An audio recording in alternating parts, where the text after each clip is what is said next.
4 years ago, Alexander Reed told the world I killed someone. Now I'm back with scars no one can see and memories of a love that saved me in Paris. They think I've returned to clear my name. They're wrong. I'm here for the truth, and to deliver the letter his dying brother made me promise to give him. What Alexander doesn't know is that the girl he destroyed is gone, and I'm not here for forgiveness. I'm here to watch his perfect life crumble like mine did. The driver pulls up to the Reed family's $30 million estate, a place I once thought would become my second home. I check my reflection in the compact mirror one last time, perfect mask of indifference in place. No one would guess my heart is hammering so hard I can barely breathe.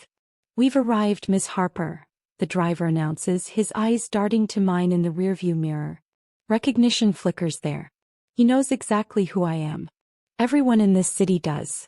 I step out into the autumn chill, my heels clicking against the cobblestone driveway. The estate hasn't changed, still manicured to perfection, still imposing in its grandeur, still making me feel small despite my accomplishments. My phone vibrates in my clutch. A notification from a local news outlet. Olivia Harper returns. Redemption or revenge? I switch it off. I've had enough of other people's narratives. Mrs. Westfield, the housekeeper who once slipped me cookies when I visited, opens the massive oak door. Her smile falters when she sees me. Miss Harper. No warmth. No welcome. Just cold recognition. Hello, Mrs. Westfield. Is everyone gathered? She nods stiffly, leading me through the grand foyer into the East Wing, where the Reed family hosts their most important gatherings. Each step feels like walking toward an execution, but I straighten my spine. I didn't survive 4 years of exile to crumble now. The murmur of voices grows louder as we approach the double doors of the dining room. Mrs. Westfield announces me with a voice that carries surprising authority, and the room falls silent instantly. 12 faces turn toward me. Some shocked, some curious, some openly hostile. And then there's Alexander, rising slowly from the head of the table, champagne flute frozen halfway to his lips. The golden boy of the city, heir to the Reed Pharmaceuticals empire, and the man who destroyed my life with a carefully crafted lie. Olivia. His voice is exactly as I remember, deep, cultured, and utterly false. What an unexpected pleasure. I smile, the expression feeling like shattered glass on my face. Is it? I sent an RSVP. Mrs. Reed, Alexander's mother, presses a hand to her chest dramatically. We thought it was some kind of tasteless joke. I assure you, I never joke about dinner invitations. I step forward, placing a small gift box on the table. A token from Paris. I know how much you admire French craftsmanship. Alexander's fiancée Rebecca, new since I've been gone, adjusts her diamond necklace nervously. How thoughtful. I take the empty seat deliberately left open across from Alexander. I've always been thoughtful. That's something exile couldn't change. The first course arrives, breaking the unbearable tension. Conversation resumes in awkward bursts, primarily focused on neutral topics. The weather, the upcoming charity gala, the hospital expansion. Olivia has joined the research team at Memorial. My father announces suddenly. After 4 years, this is how he chooses to acknowledge me, as a professional accomplishment. Not as his daughter who was forced abroad by a powerful family's lies. Alexander's eyes narrow slightly. Research? I thought your specialty was literature. People change, I say, delicately cutting into my salmon. 4 years is a long time to reinvent oneself. Speaking of change, Alexander's father interjects. Our company is launching a groundbreaking new treatment next quarter. Perhaps you've heard about it. Before I can respond, a latecomer arrives. Gabriel Reed, Alexander's younger brother, the one person who looked uncertain the day I was condemned. Our eyes meet and I see genuine shock register on his face. Olivia, he says softly. Unlike the others, there's no accusation in his voice. Just wonder. I incline my head slightly. Gabriel. Alexander clears his throat, clearly displeased by his brother's gentle acknowledgement. Gabriel, you remember Olivia Harper. She's returned to our fair city. Gabriel takes the seat beside me, still watching me with those perceptive eyes. Welcome back, he says, and I hear the unspoken question. Why now? Later, when the excruciating dinner finally ends, I slip away to the Reed's expansive garden. The night air cools my flushed skin as I pull my phone from my clutch and type a quick message to an email address only I know. Promise kept. I'm back. Night 1 complete. I press send knowing no reply will come. Matthew is gone, but keeping my word to him keeps him alive somehow. I touch the thin scar at my collarbone. A permanent reminder of the attack in Paris that brought him into my life, the life he ultimately gave to save mine. Behind me, footsteps crunch on the gravel path. I turn to find Gabriel, hands in pockets, watching me with furrowed brows. You didn't come back to make amends, did you? He asks quietly. I allow myself one genuine smile. No, Gabriel. I didn't. The autumn morning 4 years ago started like any other. Campus buzzing with activity, my thesis advisor praising my research, friends planning our weekend. The day held no warning of how completely my world would shatter by nightfall. I check my appearance in the mirror of my childhood bedroom, the memory so vivid it feels like yesterday. My 22-year-old self smiling back, naive and trusting. That girl died the night of the Reed Foundation charity gala.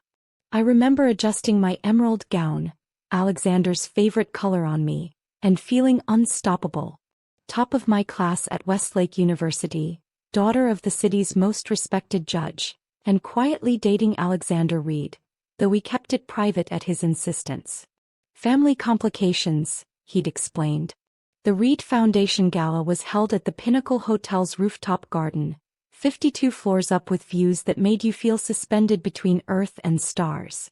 I arrived alone as Alexander requested, mingling effortlessly with donors and dignitaries. You look stunning, Alexander whispered when we finally crossed paths, his hand brushing mine discreetly.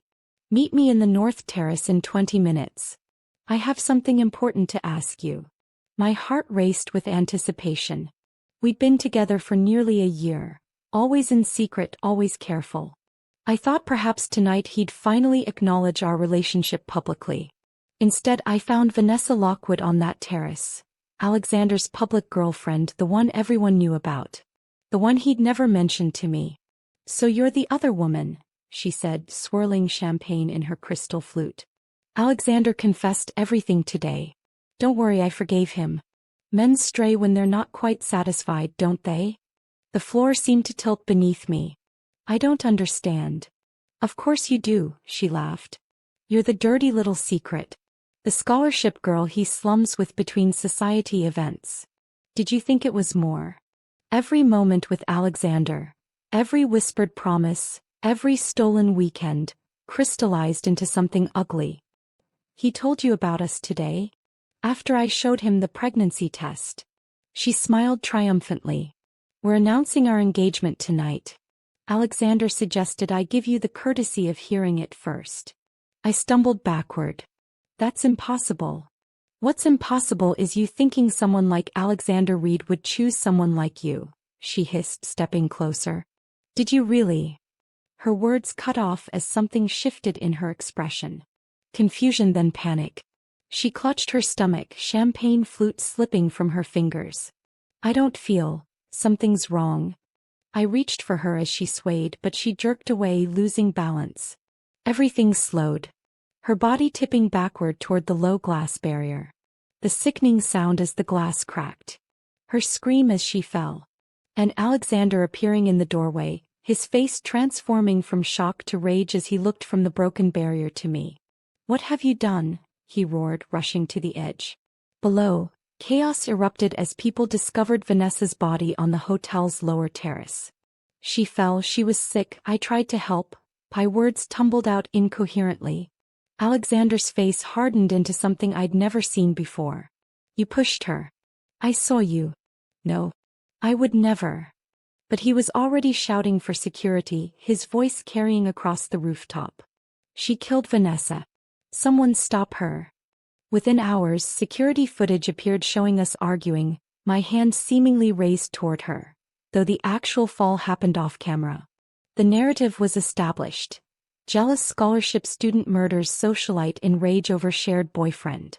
My father, Ever the judge, even with his daughter, reviewed the evidence in his study the next morning. This looks very bad, Olivia. Dad, you know I would never hurt anyone. The footage is edited or the angle is wrong. She was sick, she fell. Mother paced nearby, more concerned with appearances than justice. The Reeds are saying they have witnesses who overheard you threatening her earlier. Is that true? Of course not. I slammed my palm on the desk. Alexander and I were together for almost a year. He never mentioned Vanessa. He lied to both of us. My father's face fell. You were involved with Alexander Reed? That makes the motive even stronger, my mother whispered. 3 days later, I sat before the University Ethics Board, my scholarship revoked, expulsion a foregone conclusion. The district attorney, a close friend of the Reed family, indicated criminal charges were forthcoming. Then came the offer through my father. The Reed family would handle the unfortunate situation if I agreed to leave the country to continue my studies abroad for no less than 4 years. No contact with anyone from home. No social media. No return before the specified time. It's exile, I whispered, staring at the contract. It's mercy, my father replied. The alternative is prison, Olivia. The evidence they have, the witnesses coming forward. The Reeds are too powerful to fight. As I signed my life away, I looked up to find Gabriel Reed watching from the doorway, a strange expression on his face.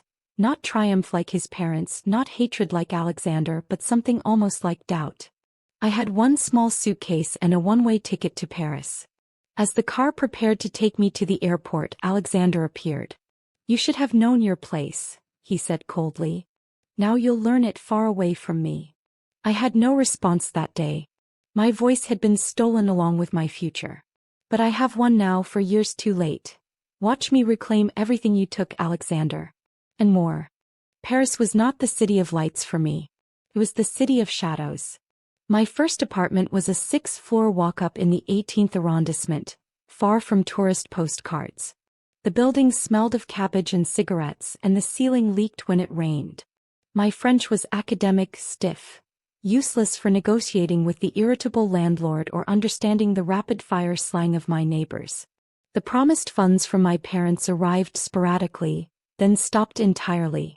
Later, I'd learn Alexander had threatened my father's judicial appointment, forcing them to cut me off completely. I found work at a cafe, then lost it when my trembling hands dropped too many cups.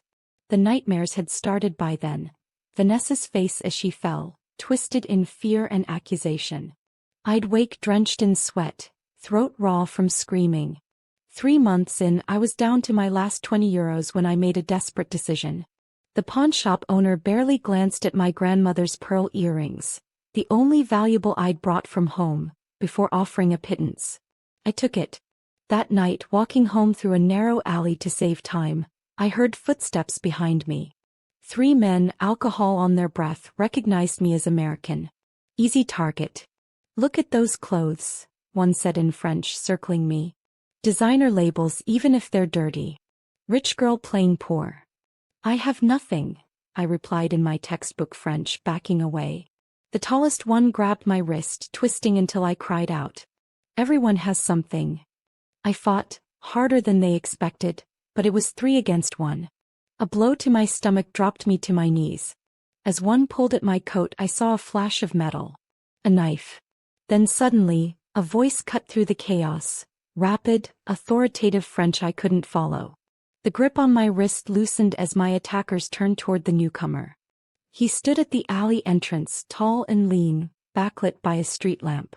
Not physically imposing, but there was something in his stance that radiated absolute confidence. Words were exchanged.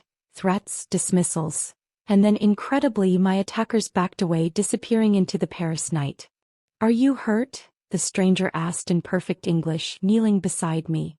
I couldn't answer, shock and adrenaline robbing me of words. He gently helped me stand, wincing when he saw me clutch my ribs. I'm a medical student at University Paris Descartes, he said. Those need to be checked. May I? In the light of the nearby cafe where he took me, I saw his face clearly, angular, intelligent, with eyes that seemed to notice everything. Not traditionally handsome but compelling.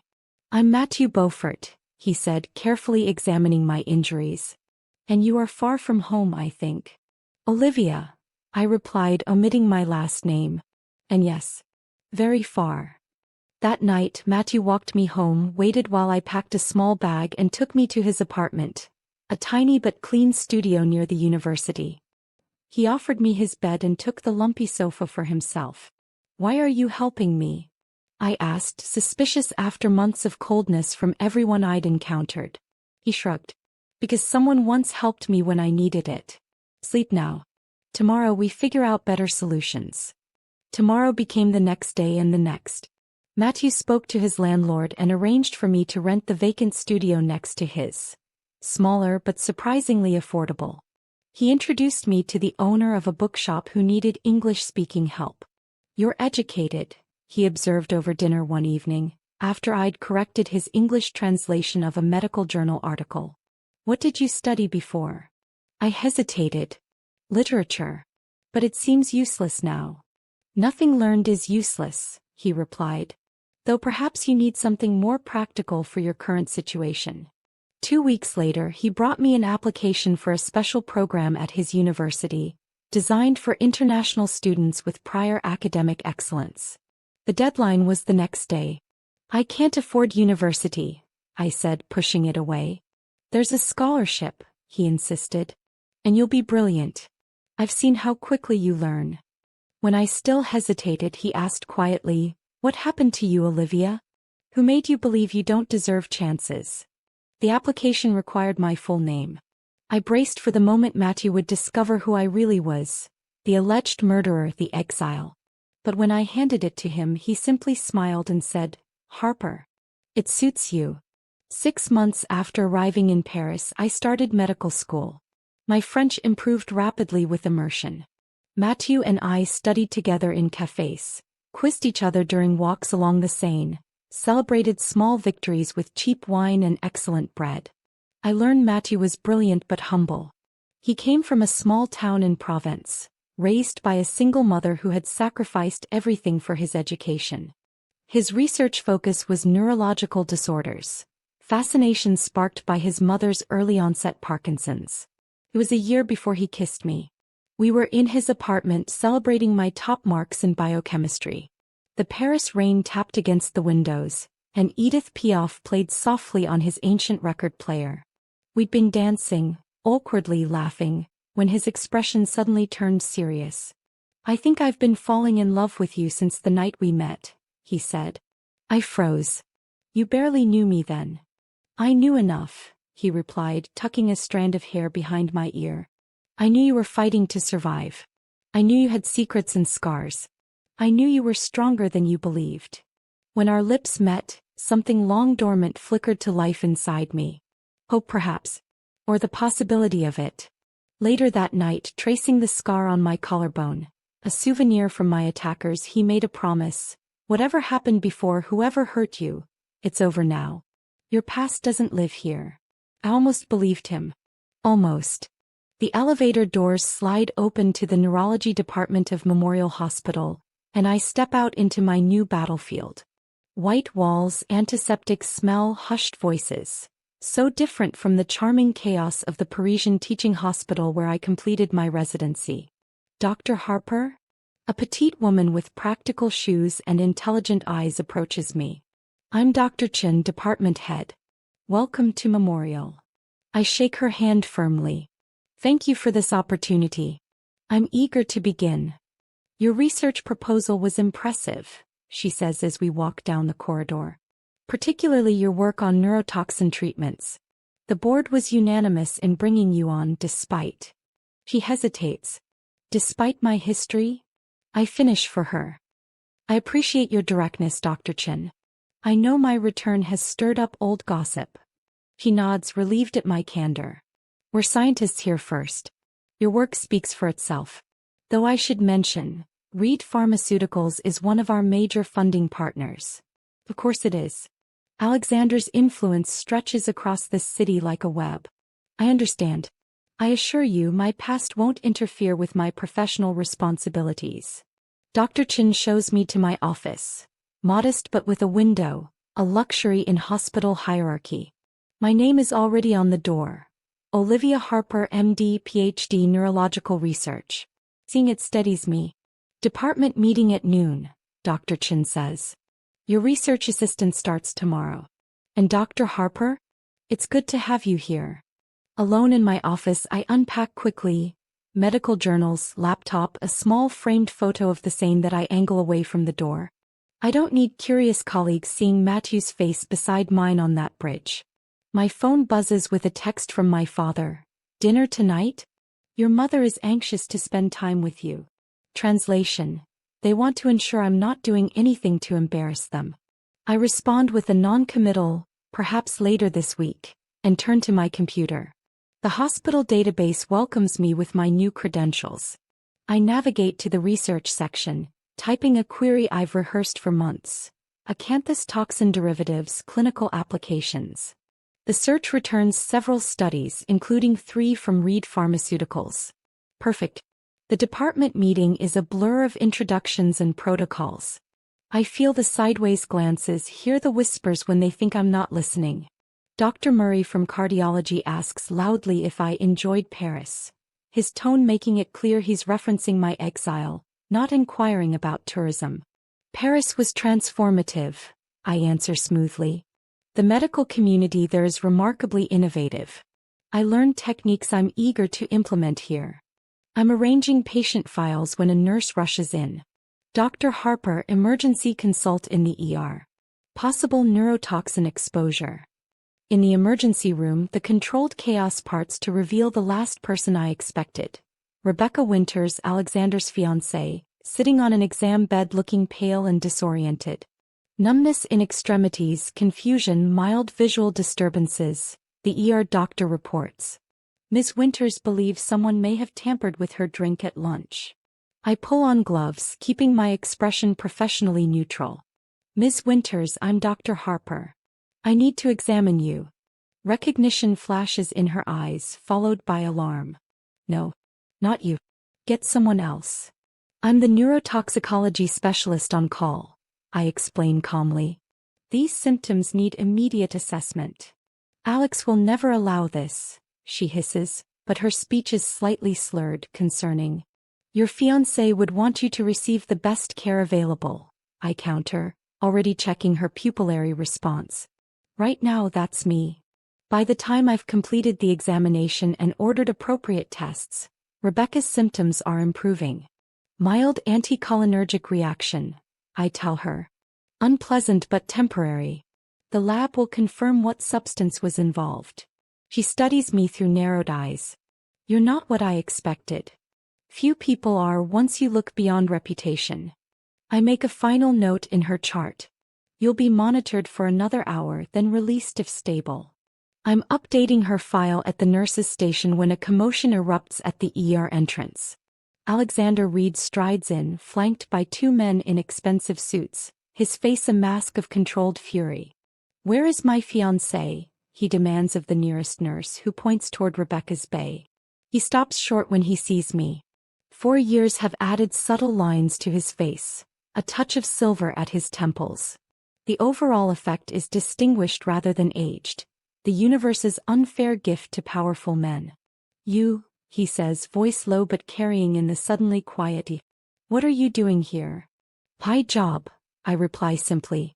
Ms. Winters experienced a neurotoxic reaction. She's stable and will recover fully. His eyes narrow. You treated Rebecca? That's completely inappropriate given your history. My medical history with Ms. Winters is non-existent, Mr. Reed. And as the specialist on call, I was the appropriate physician. Alexander steps closer, lowering his voice. You don't belong here, Olivia. You never did. Actually, Dr. Chin interrupts, appearing beside me, Dr. Harper very much belongs here. Her expertise just provided excellent care to your fiancé. Perhaps gratitude would be appropriate. Alexander's jaw tightens, but he's too strategic to make a scene with witnesses. We'll continue this discussion later, he says, brushing past me toward Rebecca.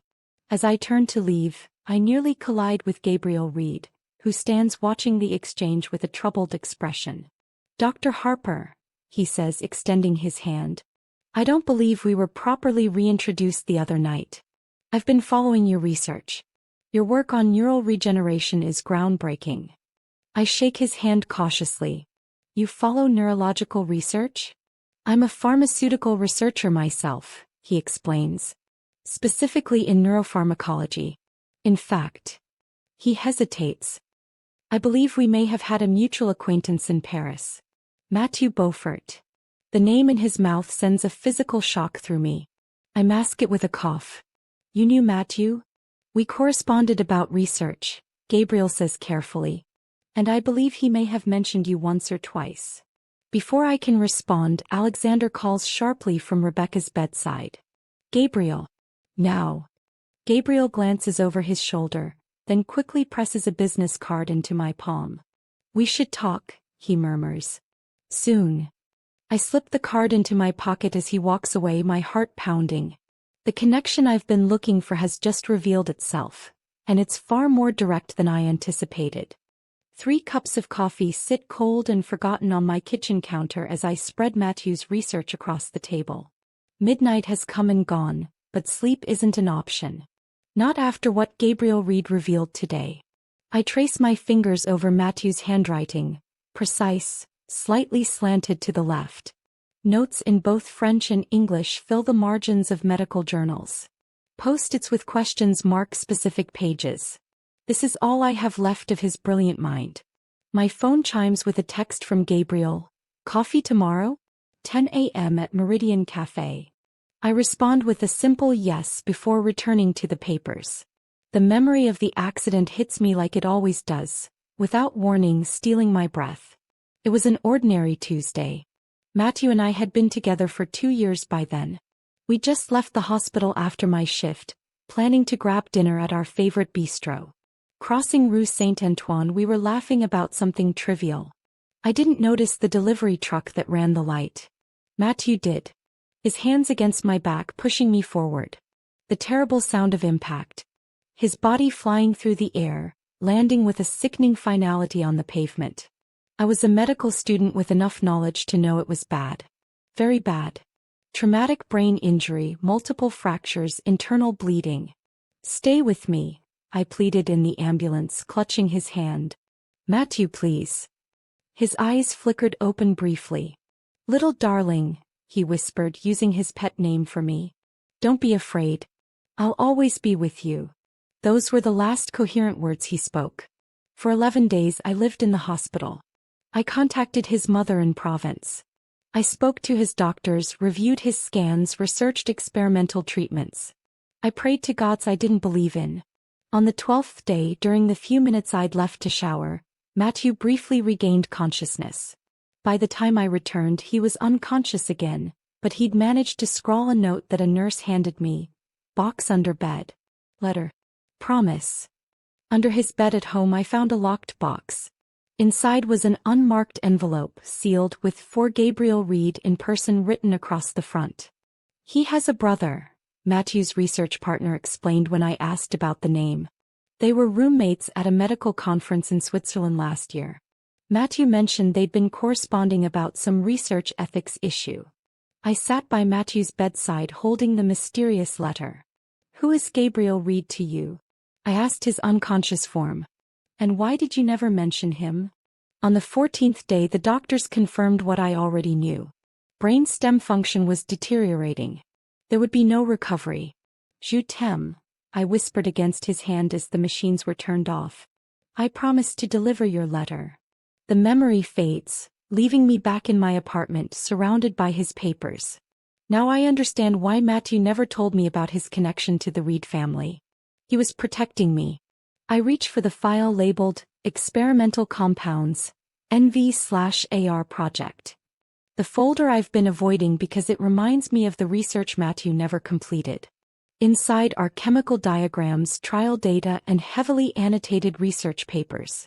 One paper from the Reed Pharmaceutical Journal catches my eye. Applications of modified acanthus compounds in cancer treatment, authored by Alexander Reed and Vanessa Lockwood. Vanessa was a researcher? This contradicts everything the tabloids portrayed. The socialite girlfriend, the tragic victim. Matthew's notes in the margins grow increasingly agitated. Falsified data? Patient group discrepancies. Death count intentionally misrepresented. I gasped, connecting dots I never saw before. Matthew wasn't just researching neurotoxins, he was investigating Reed Pharmaceuticals. And specifically work done by Alexander and Vanessa. My hands shake as I pick up my phone. I open the secure email app Matthew insisted I use and search our old correspondences for Vanessa. One result appears. A message I don't remember. From 3 days before the charity gala 4 years ago. Olivia, I'm concerned about your roommate situation. Please be cautious around VL. My research suggests she may be involved in something dangerous with AR. We'll explain more when I can verify. Take care, I dropped the phone like it's burned me. Matthew knew Vanessa. He was investigating her before we even met. Before she died. And I never saw this message because it arrived the day the whole world turned against me. Morning finds me bleary-eyed but focused. I've reconstructed a timeline using Matthew's notes and publications. Vanessa and Alexander co-authored a paper on an experimental compound derived from acanthus plants. Their paper claimed remarkable efficacy in treating aggressive cancers with minimal side effects. Matthew, researching similar compounds for neurological applications, identified statistical anomalies in their published data. He attempted to contact both authors with questions. Shortly after, Vanessa fell to her death. And I was blamed. The Meridian Cafe is quiet when I arrive. Gabriel is already seated in a corner booth, 2 coffees waiting. He looks tired, shadows under his eyes similar to my own. Thank you for coming, he says as I slide into the seat across from him. I place a flash drive on the table between us. Matthew's research. I think you'll find it interesting. Gabriel takes it carefully. How much do you know? That Matthew was investigating your brother and Vanessa Lockwood for research fraud. That he believed they falsified clinical trial data for a compound that later killed patients. That somehow this connects to what happened 4 years ago. I lean forward. What I don't know is how you fit into this. Gabriel rubs his temple. I was a whistleblower. Inside Reed Pharmaceuticals, I discovered discrepancies in the acanthus trials. Patients dying of unrelated causes that looked suspiciously like toxicity reactions. I couldn't prove it, so I reached out to external researchers working on similar compounds. Matthew was one of them. And Vanessa discovered what you were doing, I guess. He nods slowly. The night she died, she confronted me about contacting outside researchers. She was furious, said I was risking everything they'd built. She threatened to tell Alexander the first was trying to sabotage the company. My heart pounds painfully. So you were at the gala that night? Yes. But I left before. He swallows hard. Before what happened to Vanessa.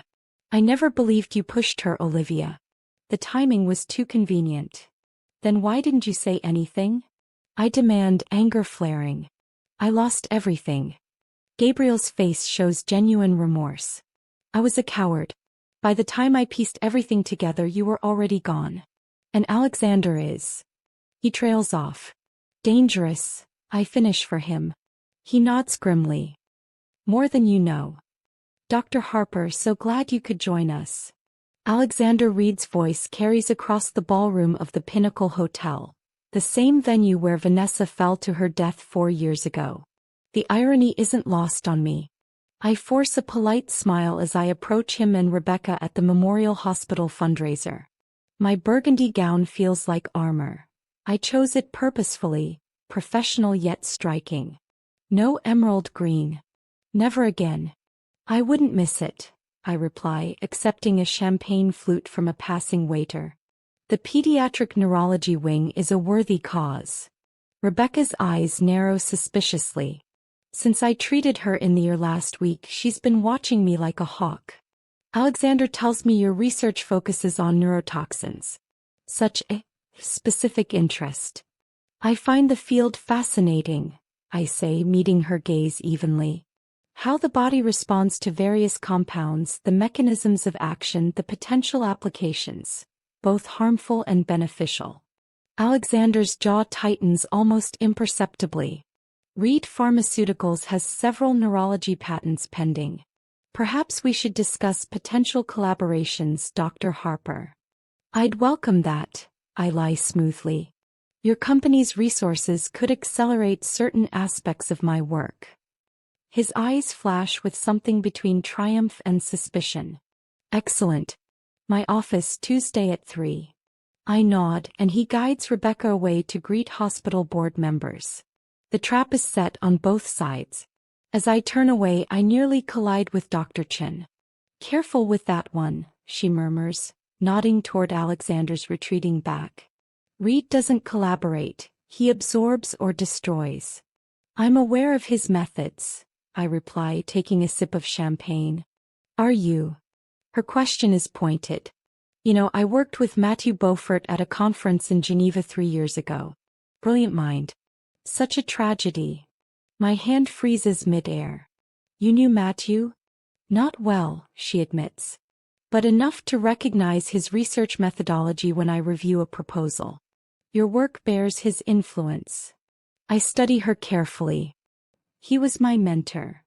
And more, I suspect. Her eyes are kind but shrewd. His theories about modified acanthus compounds were controversial. Particularly his concerns about the Reed formulation. Before I can respond, Gabriel appears at my elbow. Dr. Harper, there's someone I'd like you to meet. His expression communicates urgency. Dr. Chin nods understandingly. We'll continue our conversation later. Gabriel leads me to a quiet alcove where a distinguished older man waits. Dr. Harper, this is Justice Malcolm Reynolds. He's with the Pharmaceutical Ethics Board. I shake the judge's hand, mind racing. An honor, sir. Likewise, doctor. Gabriel speaks highly of your research. His voice is low. And of your personal courage. Not many would return to face what you have. Justice Reynolds has been investigating Reed Pharmaceuticals for 2 years, Gabriel explains quietly. But building a case has been challenging. The judge nods gravely. Witnesses disappear. Evidence becomes contaminated. Records are altered. Alexander Reed is thorough. And now you think I can help, I conclude. You've already experienced his methods firsthand, Reynolds says. And you have something we need, concrete evidence linking the falsified acanthus research to patient deaths.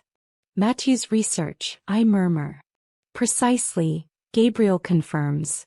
Combined with internal documents I've been collecting, we could finally. He breaks off as Rebecca approaches, her face flushed with either alcohol or anger. Quite the little gathering, she says, her smile brittle. Discussing anything interesting? Just hospital politics, Justice Reynolds answers smoothly. Never-ending bureaucracy. Rebecca's gaze locks onto me. Alexander is looking for you, Gabriel. Something about quarterly projections. Gabriel hesitates, glancing between me and the judge. Go, I tell him. We can catch up later. As Gabriel leaves, Rebecca steps closer, dropping all pretense of civility. I know what you're doing. Do you? I keep my voice neutral. You think you can worm your way back into Alexander's life. Take what should be mine. Her eyes glitter dangerously. It won't work. I laugh softly. You fundamentally misunderstand my intentions if you think I want Alexander. Then what do you want? She demands. Justice, I reply simply and walk away. Tuesday arrives with leaden skies threatening rain. I enter Reed Pharmaceuticals' gleaming headquarters, past security checks and elegant reception areas to the executive floor. Alexander's office is exactly as I imagined. Spacious, meticulously designed to impress and intimidate. Floor-to-ceiling windows showcase the city he considers his domain. Olivia. He greets me using my first name deliberately as he rises from behind an enormous desk. Thank you for coming. The potential collaboration sounded intriguing, I reply, taking the offered seat. Alexander steeples his fingers. Let's skip the pretense. We both know why you're back. Do we? His smile doesn't reach his eyes. Revenge is a natural impulse after perceived wrongdoing. I understand that. Perceived. I echo, keeping my voice level despite the rage bubbling beneath. The past is complicated, he says dismissively. But I'm willing to offer you a fresh start. Your research is promising. With Reed Pharmaceuticals' backing, you could accomplish significant breakthroughs. In exchange for? Discretion. Loyalty. His gaze hardens. And distance from my brother. Gabriel has always been idealistic to a fault. I study Alexander's face. Handsome, confident, utterly remorseless. An interesting offer. Consider it carefully, he advises, sliding a folder across the desk. The terms are generous. Inside is a formal contract offering research funding that would take years to secure through normal channels. The catch: exclusive rights to all discoveries, permanent non-disclosure agreements, and immediate cessation of any contact with Gabriel Reed. I'll need time to review this, I say, closing the folder. Alexander nods, satisfied. Of course. But don't take too long. Opportunities like this are time-sensitive. As we stand, he steps uncomfortably close. You've changed, Olivia. Paris made you harder. It suits you. Necessity does that, I reply, stepping back. His hand catches my wrist, gripped tight enough to hurt. One piece of advice. Whatever you think you're doing with Gabriel with your research into acanthus compounds, stop. Some paths lead nowhere good. I extract my wrist from his grasp. Is that a threat, Alexander? A professional courtesy, he corrects smoothly. I'd hate to see your promising career derailed. Again. I leave Reed Pharmaceuticals with my heart pounding but my resolve strengthened. In my purse, my phone has recorded every word of our conversation. The first raindrops fall as I reach my car. My phone rings. Gabriel. Rebecca's been admitted to Memorial, he says without preamble. Severe neurological symptoms. She's asking for you. I clutch the steering wheel. What happened? They don't know yet.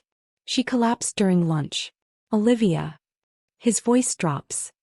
The symptoms match the acanthus toxicity profile Matthew documented. A chill runs through me. I'm on my way. At Memorial, I find Rebecca isolated in a treatment room, Dr. Chen supervising her care. Paralysis started in the extremities and is progressing centrally, Dr. Chen explains quietly. Cognitive functions still intact but showing intermittent confusion. Rebecca's eyes track me as I approach her bed. She tries to speak but can only manage a whisper. He knows, she gasps. Alexander knows about Justice Reynolds. About the investigation. He thinks. I told you. Save your strength, I tell her, checking her vitals. No. Her fingers weakly grasp my coat. Listen. Formula change. He modified it after Vanessa died. Made it untraceable. He uses it to solve problems. A sinking feeling settles in my stomach. Like Vanessa became a problem? Rebecca's eyes fill with tears. I found her notes. After you returned, she discovered side effects. Deaths. Was going to expose everything. Her breathing becomes labored. Just like he's doing to me now. I wake to the steady beeping of hospital monitors, my throat raw, head pounding. Fluorescent lights blur above me as I try to orient myself. Easy, Gabriel's voice comes from nearby. You're safe. Memory returns in fragments. Rebecca's confession. Running tests on her blood samples. Finding the modified acanthus compound. Calling Gabriel. Then, nothing. What happened? I croak. Coffee from the lab, Gabriel explains, helping me sip water through a straw. Laced with the same toxin as Rebecca's. Luckily, you only had a few sips before you realized something was wrong. I struggle to sit up. Rebecca. His face tightens. Stable but critical. The antidote we synthesized from Matthew's research helped, but she received a much higher dose. Alexander. Claiming he's devastated. Playing the concerned fiancé to perfection. Gabriel's voice is bitter. The official story is food poisoning from a restaurant they both ate at. But he didn't get sick, I murmur. Precisely. Dr. Chen enters quietly, checking my vitals. You're lucky, she tells me. The dosage was non-lethal, a warning, I believe. Or a mistake, I suggest. He may not have known which coffee was mine. Gabriel's hand tightens around mine. Either way, we need to move quickly. Alexander knows we're close. Dr. Chin nods. Justice Reynolds has secured warrants based on the blood samples and Matthew's research. They're searching Reed Pharmaceuticals now. It won't be enough, I say, struggling to focus through the lingering fog of toxin. Alexander is too careful. He'll have hidden anything incriminating. Which is why we need Matthew's letter, Gabriel says quietly. I close my eyes. The letter. The promise I made to a dying man, a promise I've carried across oceans and years. It's in my apartment, I whisper. Hidden behind the frame of the sane photograph. I'll get it, Gabriel offers, rising. No. I grasp his arm. We go together. I need to fulfill this promise myself. Against medical advice, I discharge myself that evening. Gabriel drives me to my apartment, both of us watchful for any sign of surveillance. My hands tremble slightly as I remove the back of the picture frame, extracting the sealed envelope Matthew entrusted to me 4 years ago. It feels weightless, yet has carried the burden of truth all this time. I never opened it, I tell Gabriel, handing it to him. I didn't know what it contained until recently. Gabriel stares at his name written in Matthew's distinctive script. I only met him once at that conference in Switzerland. We corresponded after that about research ethics, pharmaceutical regulation. I knew he was brilliant. He was, I say softly, and kind, and brave. Gabriel carefully opens the envelope. Inside are several pages of densely written notes and a single handwritten letter. As he reads, his face drains of color. By God, he whispers. What does it say? I ask, my heart pounding. He looks up, eyes haunted. It's all here. Matthew didn't just suspect research fraud, he had proof. Vanessa had contacted him just before she died, sending him original clinical data that contradicted the published results. So she was planning to expose Alexander, I say, pieces falling into place. Gabriel nods grimly. According to this, Vanessa discovered that the acanthus compound was causing neurological damage and death in a significant percentage of trial participants. Alexander altered the data, buried the deaths as unrelated events. And when she threatened to reveal the truth, he eliminated the problem, Gabriel finishes. But he needed a scapegoat. Me, I whisper. The jealous other woman. Gabriel continues, scanning the document. Matthew wrote that he tried to warn you. He traced Vanessa's academic background and realized you were at the same university. The email I never saw, I murmur, remembering the message discovered too late. He didn't know about your connection to Alexander then, Gabriel confirms. Just that you might be in proximity to someone involved in dangerous research. I look out the window at the darkening sky. So much pain could have been avoided if I'd seen that message. Alexander would have found another way, Gabriel says firmly. Men like my brother always do. My phone rings, Dr. Chin. The police found nothing conclusive at Reed Pharmaceuticals, she reports. Alexander is claiming corporate espionage, painting you and Gabriel as disgruntled researchers trying to steal proprietary formulas. I close my eyes briefly. Of course he is. But, she continues, Rebecca is awake. And talking. Hope flares. What is she saying? Everything, Dr. Chin replies. She's given a full statement about Alexander's methods, including his confession about Vanessa and his plans for you. Justice Reynolds is with her now, recording her testimony. When I hang up, Gabriel is watching me intently. There's more in the letter, he says. Matthew identified a specific protein marker the modified toxin leaves behind, one that would still be present in tissue samples even years later. Understanding dawns. Vanessa's autopsy samples.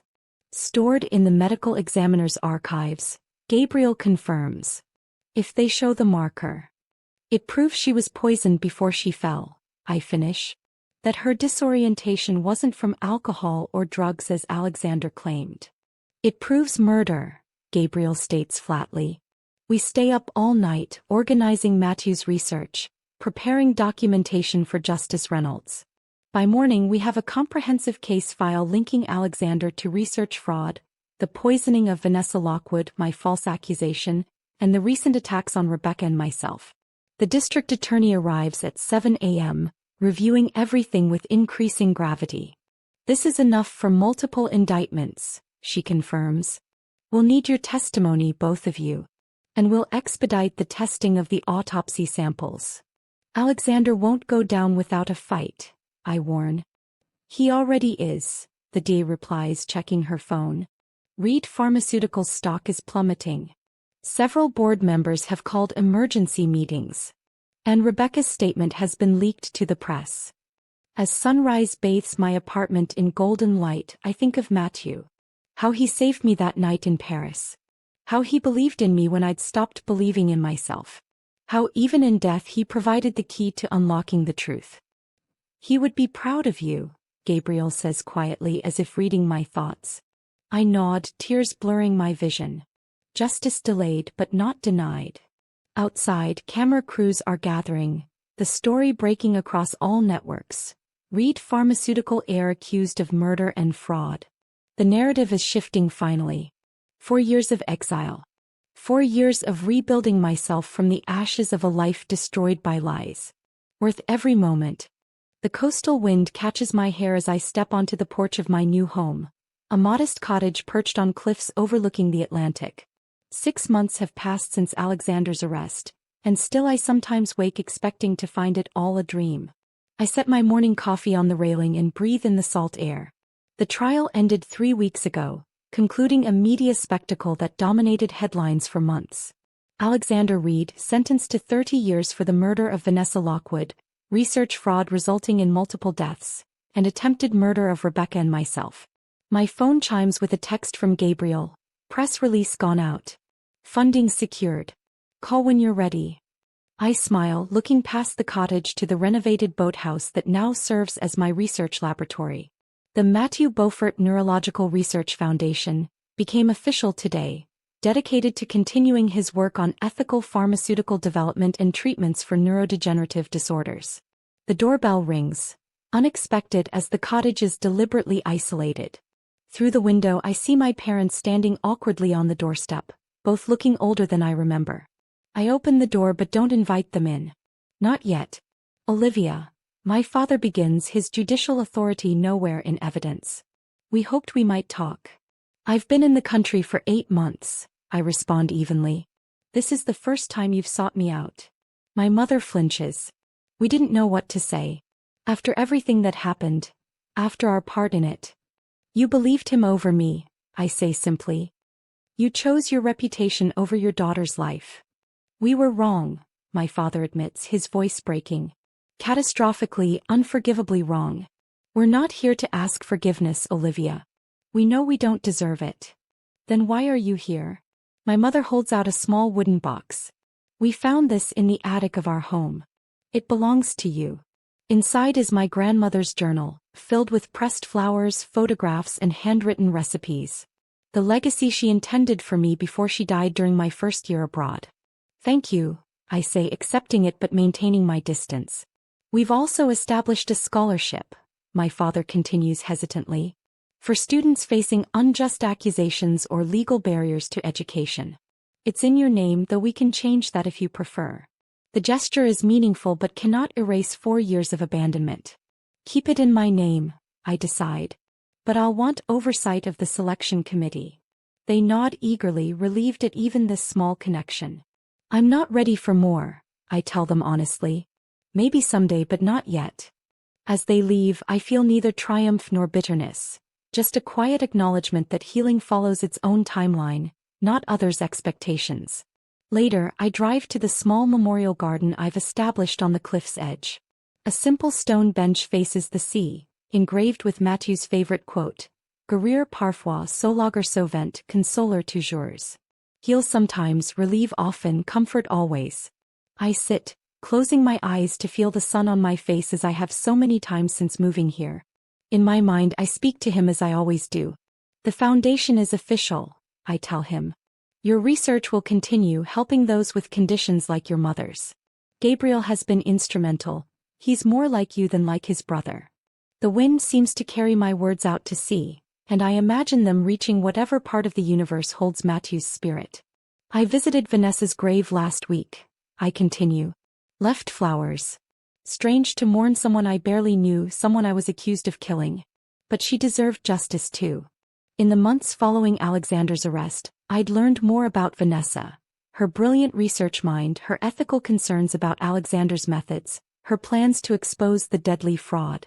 She'd been nothing like the shallow socialite portrayed in the media, a narrative Alexander cultivated to diminish her credibility. My phone rings, Dr. Chen calling from Memorial Hospital. The clinical trial results are in, she announces without preamble. The modified protocol based on Matthew's research shows a 62% reduction in neurodegeneration progression. It works, Olivia. Joy wells up, pure and unexpected.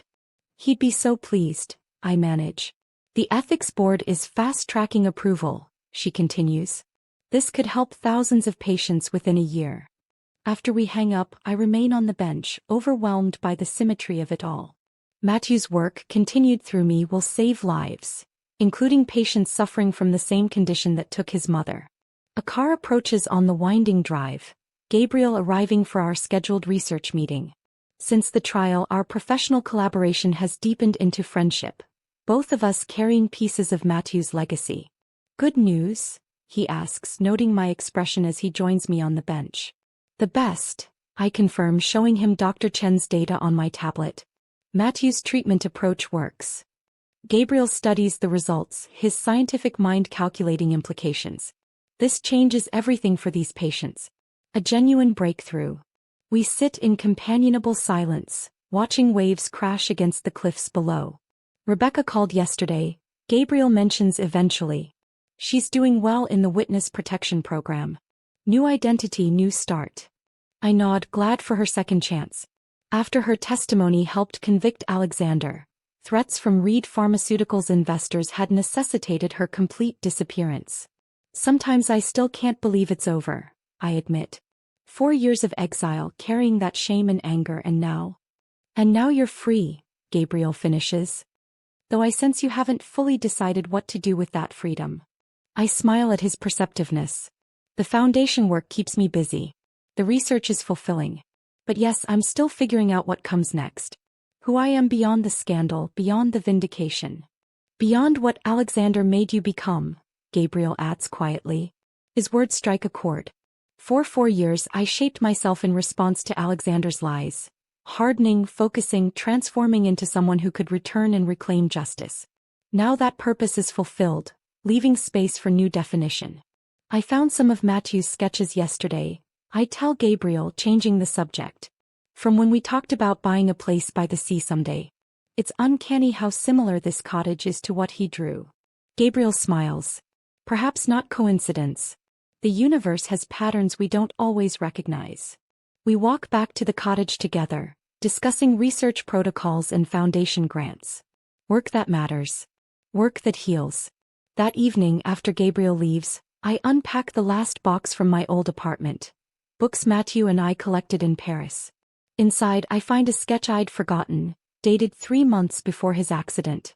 It shows me in a laboratory, bent over a microscope, intense concentration on my face. In the background, through a window, is a view of the sea. At the bottom, his handwriting, Dr. Olivia, changing the world. Who you were always meant to be. I place the drawing on my desk, next to my research notes and the Foundation's mission statement. The girl Alexander Reed sent away no longer exists. The woman who returned has found her purpose, not in revenge but in the creation of something lasting. I'm keeping my promise, Matthew, I whisper. All of them.